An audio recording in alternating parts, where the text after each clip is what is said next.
हुनी गुड़िया। वो आवाज। आधी रात का वक्त हो चुका था। पड़ोस वाले घर से फिर से किसी बच्चे की रोने की आवाज सुनाई देने लगी और साथ में उसी घर में रहने वाली देवकी नाम की औरत की लोरी गाने की आवाज भी। ये आवाज सुनते ही राधिका डर से थर थर कांपने लगी। उसने जल्दी से गहरी नींद में सोए अपने पति केशव को जगाया। केशव उठो, देखो ना, फिर से किसी की लोरी गाने की आवाज आ रही है बाजू वाले घर से। क्या हुआ राधिका, क्यों परेशान हो रही हो? अरे कोई आवाज नहीं आ रही यार। लेकिन अभी बस 2 मिनट पहले तो देव की लोरी गा रही थी और एक बच्चा रो रहा था। अरे कोई मूवी देख रहा होगा, उसकी आवाज होगी। देवकी और उसके पति मोनिश ने बताया ना कि उनके बच्चे नहीं होते। उस घर में कोई बच्चा नहीं है। अब ना तुम भी सो जाओ और मुझे भी सोने दो।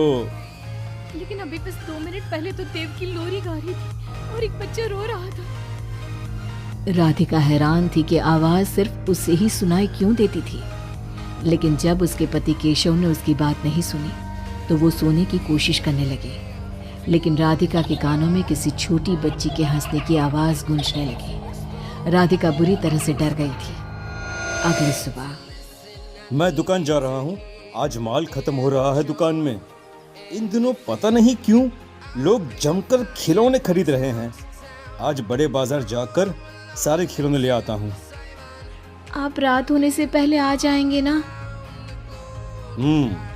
लगता है तुम देवकी से अभी तक डरी हुई हो। अच्छा ठीक है, देखो घर के पीछे वाली गैलरी में मत जाना, क्योंकि वहां से तुम्हें अक्सर देवकी नजर आती है और तुम ना फिर डर जाती हो। ठीक है केशव, मैं आज उधर जाऊंगी ही नहीं। जब भी उधर देखती हूँ कुछ डरावना ही नजर आता है। केशव दुकान चला जाता है। तभी अचानक राधिका को याद आता है कि घर की गैलरी में उसने कुछ कपड़े सुखाए थे। डरते हुए वो वहां जाती है। दूसरी तरफ देवकी की गैलरी नजर आती थी। राधिका जैसे ही कपड़े लेकर वापस आने को पलटती है, उसकी नजर सामने देवकी की गैलरी में पड़ी। वहां एक 4 साल की बच्ची खड़ी होकर उसे घूर रही थी। हे भगवान, ये कौन है? कौन है ये? मैं इससे पूछूं कि इसका नाम क्या है? हाँ, पूछ लेती हूँ, फिर केशव को बताऊंगी। वो मेरी बात पे भरोसा नहीं करते ना। बेटा, कौन हो तुम? हाँ, तुम्हारा नाम क्या है? गुड़िया। तभी अचानक वहां पर देवकी आती है और वो बच्ची गायब हो जाती है। क्या हुआ? आप किससे बात कर रही थी? वो यहाँ पे मैंने एक लड़की को देखा था। वो कौन थी? कहाँ गई वो अभी? कौन लड़की? मैंने कहा ना, मेरे घर में कोई बच्चा नहीं है। मैंने देखा था, वो यही थी। वो आपके पीछे कौन है? राधिका को फील होता है कि किसी ने उसे धीरे से पुकारा, आंटी। राधिका पलट कर देखती है तो वहां वो छोटी बच्ची खड़ी थी। राधिका चीख कर बेहोश हो जाती है। जब उसकी आंख खुलती है तो केशव उसके पास खड़ा था। क्या हुआ राधिका? राधिका, होश में आओ। वो तो भला हो देवकी जी का, जिन्होंने तुम्हें बेहोश पड़ा देखकर मुझे कॉल कर दिया और मैं घर आ गया। तुम उस गैलरी में गई ही क्यों? केशव, वो लड़की यहाँ आ गई थी और वो देवकी, वो ठीक औरत नहीं है। तुम पागल हो गई हो राधिका। आज देवकी जी ने ही मुझे तुम्हारे बारे में बताया। क्या सोचती रहती हो? अरे कोई नहीं है उस घर में।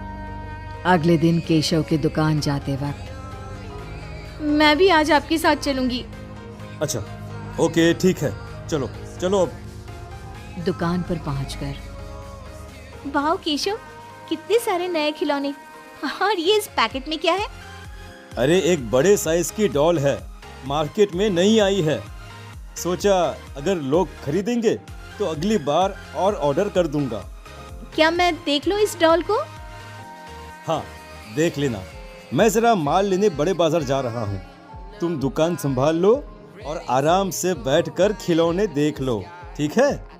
केशव दुकान से चला जाता है। तभी कुछ देर बाद देवकी दुकान पर आती है। कैसी हो तुम? तुम यहाँ क्या लेने आई हो? गुड़िया। गुड़िया? मेरा मतलब तुम गुड़िया का क्या करोगी? तुम्हारे घर में तो बच्चे। तुम मुझे गुड़िया दिखाओ, बस बड़ी वाली गुड़िया। राधिका घबराते हुए बड़ी डॉल का पैकेट खोलती है। बिल्कुल ऐसी ही डॉल चाहिए। आज वो खुश हो जाएगी इसे देखकर। कौन कौन खुश हो जाएगी? देवकी अजीब नजरों से राधिका को देखती है और बिना कुछ कहे पैसे देकर चली जाती है। उसके जाने के बाद राधिका शॉप के अंडरग्राउंड में नए टॉयज का मॉल चेक करने जाती है। वहाँ बच्चों का एक झूला था। राधिका ने देखा कि वो झूला हिल रहा था, जैसे अभी अभी कोई वहाँ से उतरा हो। राधिका को किसी छोटे बच्चे की आवाज आती है। कौन है वहाँ? वही छोटी लड़की जो देविका के घर दिखी थी, राधिका के सामने आ जाती है।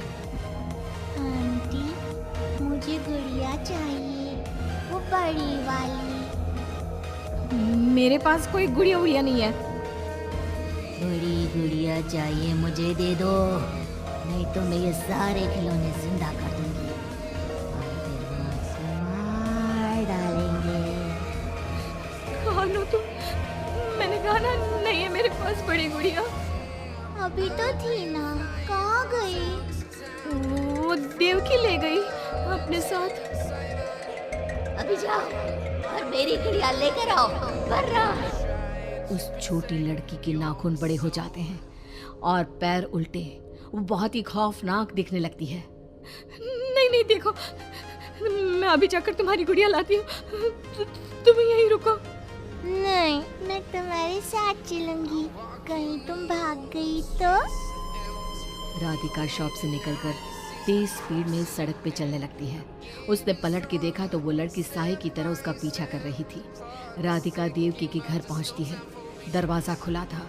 राधिका अंदर गई, वहां कोई नजर नहीं आया, बस सामने वो गुड़िया रखी थी। राधिका चुपचाप गुड़िया को उठा के वहां से आने लगती है। पीछे से आवाज आती है। रुको, ये क्या कर रही हो? मेरी गुड़िया कहाँ ले जा रही हो?